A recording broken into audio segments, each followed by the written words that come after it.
તો અમદાવાદના વાડજ વિસ્તારમાં જીવલેણ હુમલો કરવામાં આવ્યો છે। ઇન્કમટેક્સ બ્રિજ નીચે એક જૂની અદાવતમાં હુમલો થયો છે। રાજવીર ભરવાડ નામના યુવક પર અમુક શખ્સોએ હુમલો કર્યો। લોહી લુહાણ હાલતમાં યુવકને હોસ્પિટલ ખાતે લઈ જવામાં આવ્યો છે। પોલીસે તાત્કાલિક ઘટનાસ્થળે પહોંચીને કાર્યવાહી કરી છે। યુવક પર હુમલો કર્યા બાદ આરોપીઓ ફરાર થઈ ગયા હતા।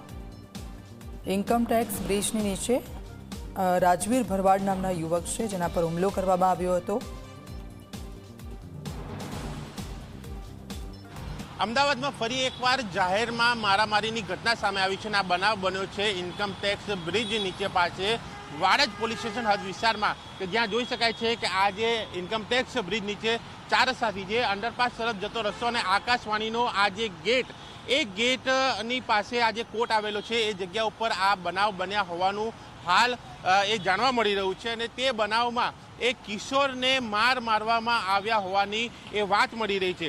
જે માહિતી મળી રહી છે તે મુજબ 7મી મેના રોજ રાત્રે આ જે કિશોરને મારવામાં આવ્યો હતો અને તેમાં તેને હોસ્પિટલમાં ખસેડવામાં આવ્યો હતો અને અંગત અદાવતમાં જૂની અદાવતમાં આ ઘટના બની હોવાનું હાલ એ કારણ મળી રહ્યું છે કે જેની અંદર એ જીતુ ભરવાડના એ પુત્ર રાજવીર ભરવાડ ઉપર આજે હુમલો કરવામાં આવ્યા હોવાનું હાલ સામે આવ્યું છે। એ ઘટનાની અંદર પોલીસને જાણ થતાં તાત્કાલિક પોલીસ સ્થળ ઉપર પહોંચી અને કાર્યવાહી કરી, જેમાં 5 લોકો સામે ફરિયાદ દાખલ કરવામાં આવી અને 2 લોકોને પોલીસે જે છે એ પકડી લીધા છે અને આગળની તપાસ હાથ ધરી છે। ત્યારે જોવાનું એ રહે છે કે આ ઘટનાની અંદર વધુ વિગત શું સામે આવે છે, પરંતુ હાલ આ અંગત અદાવતમાં એક હુમલાનો બનાવ બન્યો છે કે જેમાં કિશોરને મારવામાં આવતા તેને હોસ્પિટલ ખસેડવામાં આવ્યો હતો, જેનો વિડીયો એ વાયરલ થતાં સીસીટીવી ફૂટેજ આધારે પોલીસે કાર્યવાહી કરી છે।